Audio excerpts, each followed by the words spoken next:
If you live anywhere in the upper Midwest and you have ever turned on a television, you know this very short song. It's an earworm. You will not be able to get it out of your head. Save big money at Menards. Sets my teeth on edge even now. That will be in your head all night. Save good. Menards is a giant home improvement store chain. Its founder, John Menard Jr., is a billionaire several times over. Forbes says he's the 142nd richest man in the world. Save big money. He's also the richest man in the state of Wisconsin. And he's well known in Wisconsin, not just for being the richest man in the state, and not just for his chain of hardware stores with their inescapable jingle, but also for his many and long-running battles with the state's environmental cops. 10 years ago, the Wisconsin Department of Natural Resources said they had more problems with John Menard and his company than with any other Wisconsin company. They cited John Menard and his company Menards at least 13 times over 3 decades for ignoring or violating state pollution and hazardous waste regulations.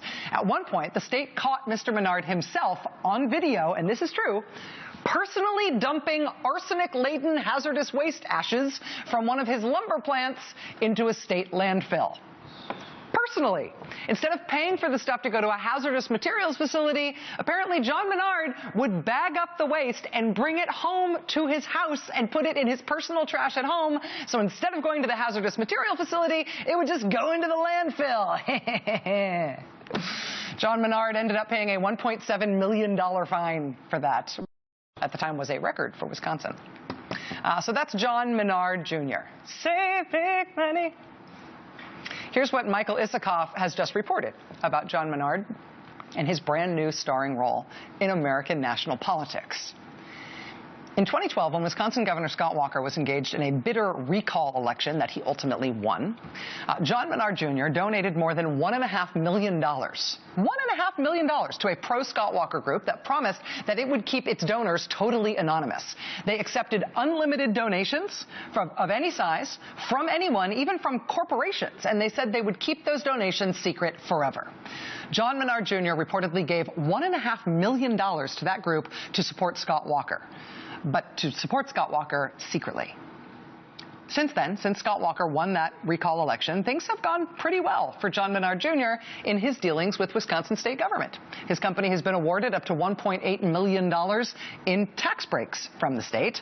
That alone recoups the donation. The Walker administration has sharply scaled back the kind of environmental enforcement actions that have plagued John Menard and his company more than any other company in the state for years. Now, to be clear, there is no bribery investigation here. Scott Walker is not being investigated for any sort of quid pro quo. Governor Walker's spokesperson today gave us a detailed explanation, making the case that everything about the way John Menard Jr. was treated by the Scott Walker administration can be explained just by normal politics. Nothing scandalous about this at all.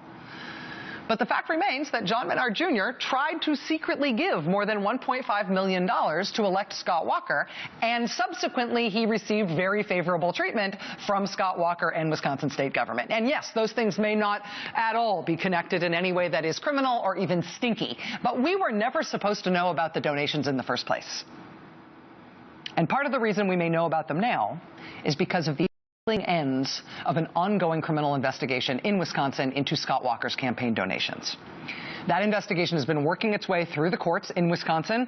The case is going to be heard before the Wisconsin State Supreme Court next month. And Governor Walker and his campaign team have successfully argued thus far to the press corps that this investigation, the other hometown investigations trailing behind Scott Walker, they should just be seen as parochial Wisconsin issues that will be of no interest to the nation. Certainly of no interest to the national press corps, because this is just, hometown stuff. Usual hometown enemies going after local politicians for the usual partisan stuff.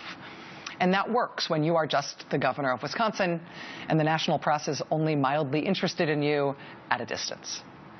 But when you are a top-tier presidential contender, investigative reporters with serious national chops start looking at everything trailing behind you as you try to become president. And because these investigations are still trailing him in Wisconsin, the story of Scott Walker is going to end up being way more interesting in future months than it has been recently, particularly if he stays at the top of the pack. Joining us now is Michael Isikoff, chief investigative correspondent for Yahoo News. His reporting appears in Yahoo's new digital political magazine, which launched today. Mike, it's great to see you. Thanks for being here. Great to be back on the show, Rachel.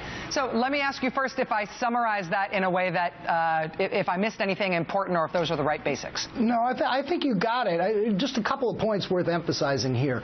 One of the things that has been uncovered in the course of this John Doe 2 probe into the Walker fundraising is that Scott Walker was personally involved in raising money for the Wisconsin Club for Growth. There are emails in which his aides refer to this to the governor as this Wisconsin Club for Growth as your 501c4, that we should steer through this group in order to ensure correct messaging to defend the governor's record in advertisements. So this is something that Scott Walker was directly involved in raising money for this group. And there's been a lot of attention over the last years, especially in Wisconsin, about some of the huge donations that Walker himself had raised from the likes of Donald Trump or other hedge fund, Paul Singer, the hedge fund billionaire. But what stands out in this matter is this is a guy, Menard, who is the richest man in Wisconsin who had extensive business before the state government. Right. And he was making what appears to be the largest single donation to the group that Scott Walker was trying to raise money for, and the public knew nothing about it.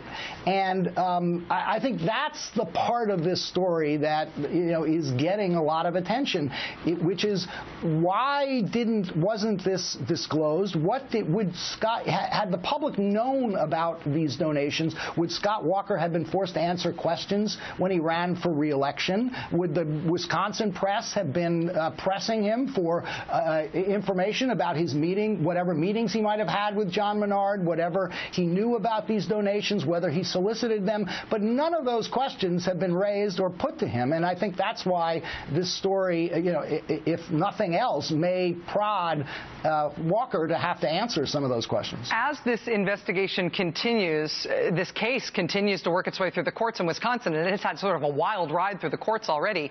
Is it likely, if that case continues, that there will be more made known, that we'll get more public information about who were those donors to Scott Walker back in those days, who thought they were going to be able to make those donations under the cover of anonymity offered by this arrangement? Are we going to learn?